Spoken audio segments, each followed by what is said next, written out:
नमस्कार प्यारे बच्चों। आज हम लोग बात करने वाले हैं युक्ति प्रमाण के बारे में। युक्ति प्रमाण अर्थात लॉजिकल रीजनिंग के बारे में बात करेंगे। तो युक्ति प्रमाण को पढ़ने से पहले हम लोग को जानना जरूरी है कि युक्ति किसे कहते हैं, क्या है युक्ति या लॉजिक क्या है।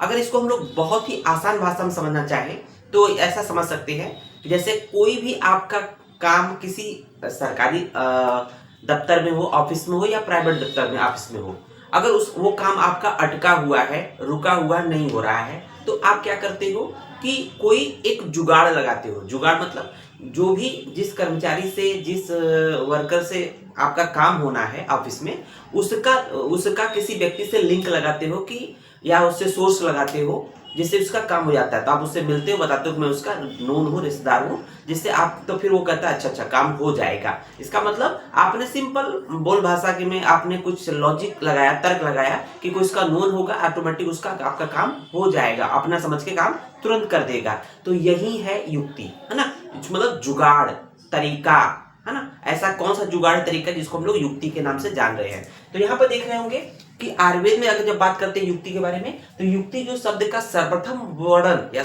युक्ति शब्द का सर्वप्रथम वर्णन कहा है चरक संहिता के सूत्र स्थान के दूसरे चैप्टर में। चरक संहिता के सूत्र स्थान के दूसरे चैप्टर में युक्ति शब्द का या युक्ति प्रमाण का महत्व के बारे में आया है। अब देखते हैं युक्ति जो शब्द है उसकी व्युत्पत्ति कैसे हुई है। डिराइवेशन, जो टर्म युक्ति है उसका डिराइवेशन युज धातु में तीन प्रत्यय लगाने से युक्ति शब्द बना है। कैसे बना है? युज धातु में तीन प्रत्यय लगाने से युक्ति शब्द बना है। और युक्ति का जो अर्थ होता है वो क्या होता है, देखेंगे यहाँ पर, मिलाप, योजना, उपाय, सामंजस्य, मतलब एन केन प्रकार हम जिस कार्य की सिद्धि चाह रहे हैं वो कार्य सिद्ध हो जाए। जैसे हम कोई कार्य करना चाहते हैं, जो हमने एग्जांपल होता है ऑफिस वाला, उसी तरह से यहाँ पर भी आयुर्वेद में भी है ना।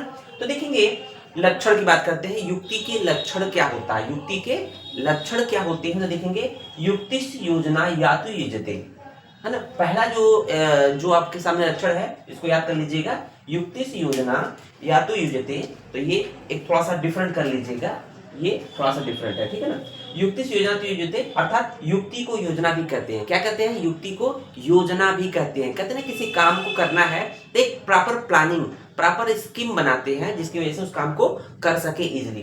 कार्य करने से पहले हम लोग बनाना पड़ता है। दूसरा है बुद्धि पश्यति या भवान बहु कारणम योगजान युक्ति त्रिकाला सागेया त्रिवर्ग साधते यथा। देखेंगे ये रेफरेंस चरक सूत्र 26 का था, लेकिन जो सेकंड वाला नंबर का श्लोक शुरू हो रहा है वो चरक सूत्र 11 का है ना। चरक सूत्र 11 का है। तो इसमें क्या बोला गया है, बुद्धि पश्यति या भवान बहु कारण योगजान युक्ति त्रिकाला और गेया त्रिवर्गा साधते यथा। तो इसको हम लोग थोड़ा सा समझ लेते हैं कि जो बुद्धि अनेक कारणों के संयोग से अविज्ञात भावों को देखकर किसी विज्ञात भाव के कार्य कारण भाव के अनुसार उस अविज्ञात भाव के कार्य कारण भाव का निर्धारण करती है, उसे युक्ति कहते हैं। तो जैसे आप लोगों ने कभी किसी चीज को देखा है और बाद में जो है उसका नॉलेज आपको है ना। तो आपने देखा था कि कोई कार्य पहले कैसे हुआ था उसके बारे में आपको जानकारी है, ठीक है। जैसे दूध से दही बनाना है, दूध से दही बनाना है, तो आपने उस काम को दूध से दही बनाते समय देखा है, ठीक है। लेकिन अब क्या है कि दूध से मट्ठा कैसे बनाना है, दूध से मट्ठा कैसे बनाना है, तो आपने उस दूध से दही बनाना देखा था। इसका मतलब जब दूध से, फिर वही दिमाग लगाएंगे, युक्ति लगाएंगे कि जब उसको दूध से जब दही बनाते, सॉरी, दूध से जब घी बनाते हैं तो उस समय क्या होता है, उसको अच्छे से मथते हैं। मथने के पश्चात जो घी वाला अलग पार्ट हो जाएगा, जो पानी वाला मट्ठा अलग हो जाएगा। तो कहने का मतलब जो विज्ञात तत्व था जिसको हम लोग को पहले देखा हुआ है, बाद में हम लोग को अविज्ञात तत्व जिसको हम लोग को सिद्ध करना है, तो विज्ञात तत्व से अविज्ञात में आपने एक दिमाग लगाया कि कैसे काम होगा, उसी को युक्ति कहते हैं। लेकिन इंपॉर्टेंट पॉइंट क्या है, युक्ति त्रिकाला सागेया, युक्ति के द्वारा हमें तीनों कालों के विषयों का ज्ञान होता है। तो क्या कर रहा है, युक्ति प्रमाण से तीनों कालों के विषयों का ज्ञान होता है। तीनों काल मतलब भूतकाल, भविष्यकाल, वर्तमान काल, तीनों काल के विषय का ज्ञान होता है। उसको देखेंगे त्रिवर्गा साधते, वेरी वेरी इंपॉर्टेंट है, युक्ति द्वारा त्रिवर्ग की सिद्धि होती है। युक्ति प्रमाण से त्रिवर्ग सिद्धि, अर्थात त्रिवर्ग किसे कहते हैं, धर्म अर्थ काम, है ना, धर्म अर्थ काम, इसको हम लोग बोलते हैं त्रिवर्ग। त्रिवर्ग क्या है? धर्म अर्थ काम को क्या बोलते हैं? त्रिवर्ग बोलते हैं। तो इसके द्वारा युक्ति द्वारा सिद्धि होती है। अब आइए बात कर लेते हैं कि युक्ति प्रमाण के उदाहरण की बात कर लेते हैं। तो आयुर्वेद में युक्ति प्रमाण के कौन कौन से उदाहरण आपके सामने आएंगे, है ना? तो देखेंगे युक्ति प्रमाण के उदाहरण, जिसको आप लोग एक्सप्लेन करना है।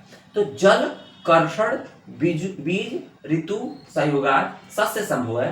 तो यहाँ देखेंगे सस्य संभव है, सस्य संभव है। उसी तरह से युक्ति षड धातु संयोगात गर्भणाम संभव है, गर्भणाम संभव है। तो यहाँ पर बोला गया है जिस प्रकार से जल का मतलब जल, जैसे अगर किसी खेत में अगर किसी फसल उगाना तो आपको क्या क्या जरूरत है? जिस प्रकार से जल। और कर्षण का मतलब होता है जुती हुई खेत, जैसे खेत की जुताई होती है तब तो उसमें बीज लगाते हैं, देते हैं।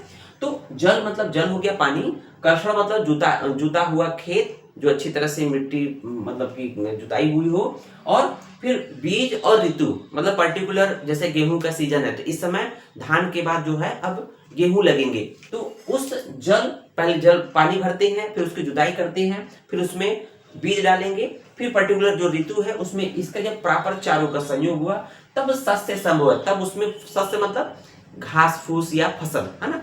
तब उसमें फसल की उत्पत्ति होती है। उसी प्रकार से युक्ति षड धातु, उसी प्रकार से 6 धातुओं के सहयोग से, 6 धातु मतलब पंचमहाभूत प्लस आत्मा के सहयोग से गर्भ की उत्पत्ति होती है। तो यही युक्ति प्रमाण का एग्जाम्पल है। दूसरा एग्जाम्पल देखेंगे चरक सूत्र 11वें का श्लोक नंबर 24 है, ये 23वां था, उसी का कंटिन्यू 24वां देखेंगे। तो मंथ मंथन मंथान, 3 टर्म है, मंथ मंथन और मंथान। ध्यान दीजिएगा क्या है? मंथ, एक टर्म है मंथ, दूसरा है मंथन, तीसरा है मंथान। तो यहाँ पर के संयोग से अग्नि संभव है। इनके जब संयोग होता है तो अग्नि का उत्पत्ति होती है। तो अगर हम इसको समझें तो मंथ का मतलब क्या होता है? लकड़ी का टुकड़ा, लकड़ी का टुकड़ा। और ये जो मान लीजिए एक ये लकड़ी का एक तरह से एक प्लेट है, लकड़ी का प्लेट है, टुकड़ा है। मंथन का मतलब होता है एक लकड़ी की डंडी, है ना? एक लकड़ी की डंडी, ठीक है। और मंथान का मतलब क्या होता है? जो व्यक्ति मथेगा। तो अगर कोई व्यक्ति, जैसे पहले के समय में आग की उत्पत्ति, आग कैसे जलाते थे जंगलों में? पहले के समय में जब हमारे पास लाइटर माचिस का आविष्कार नहीं हुआ था प्रॉपर तरीके से, तो क्या करते थे? लकड़ी के गत्ते पर एक लकड़ी का डंडा लेकर इस तरह से उसको मथते थे।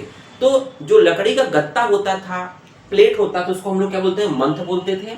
और जो मंथन, जिस डंडे की सहायता से उस पे जैसे अब उसको रगड़ रहे हैं, मान लीजिए ये मंथ है ना? लकड़ी का गत्ता है और ये डंडा क्या है?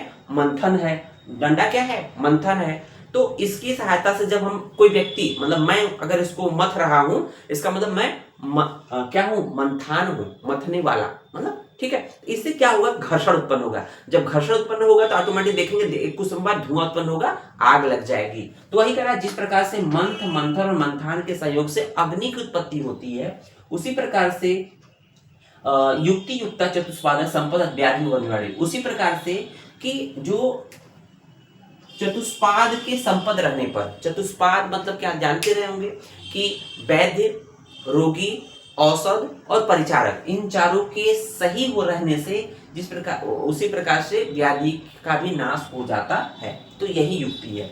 उसको देखेंगे सुश्रुत ने एक एग्जाम्पल दिया है, ध्रुवम चतुर्णाम सानिध्यात गर्भ स्यात् विधि पूर्वकम ऋतु क्षेत्र अंबु बीजा नाम सामग्रियात अंकुरयथा। जिस प्रकार से अंकुर की उत्पत्ति के लिए, अंकुर मतलब क्षेत्र, अगर किसी खेत में बीज डालते हैं, सीड डालते हैं तो उसकी उत्पत्ति होती है, अंकुर उत्पन्न होता है, पौधा बनता है। जिस प्रकार से किसी पौधे के अंकुर के निर्माण के लिए ऋतु अर्थात पर्टिकुलर एक ऋतु चाहिए, क्षेत्र अर्थात पर्टिकुलर एक जुता हुआ खेत चाहिए, अंबु अर्थात एक प्रॉपर नमी या मॉइस्चर या जल चाहिए, और बीज बिना बीज के कैसे अंकुर उत्पत्ति होगी? जिस प्रकार से ऋतु, क्षेत्र, अंबु और बीज के इन सामग्रियों के संयोग से अंकुर की उत्पत्ति होती है अर्थात सीडलिंग की उत्पत्ति होती है, उसी प्रकार से जो है यहाँ पर इन चारों के संयोग से गर्भ की उत्पत्ति होती है। तो इन चारों में क्या देखा? ऋतु का मतलब ऋतुकाल, यहाँ पर अगर गर्भ के पर्पज से देखें तो ऋतु का मतलब गर्भ ऋतुकाल हो जाएगा, क्षेत्र का मतलब यूट्रस हो जाएगा, अंबु का मतलब हो जाएगा जो उसका फ्लूइड होता है, न्यूट्रिशन के पॉइंट ऑफ व्यू से होता है, बीज का मतलब क्या हो जाएगा? शुक्र और शोणित। तो उसी प्रकार से इन चारों के संयोग से अर्थात ऋतु अर्थात ऋतुकाल, क्षेत्र अर्थात गर्भाशय, और अंबु अर्थात प्रॉपर एक जो फ्लूइड होते हैं, और साथ ही साथ बीज अथवा सूक्ष्म सोडित के सहयोग से गर्भ की उत्पत्ति होती है। तो ये युक्ति है। अब देखेंगे युक्ति का महत्व, इंपॉर्टेंस ऑफ युक्ति की बात कर लेते हैं। मात्रा काल आश्रय युक्ति सिद्धिर युक्तो प्रतिष्ठिता और तिष्ठति उपरि युक्तिभ्यो द्रव्य ज्ञान वताम सदा। तो वेरी वेरी इंपॉर्टेंट है। चरक सूत्र 2 का श्लोक नंबर 16 है, देख लीजिएगा आपको चरक संहिता में।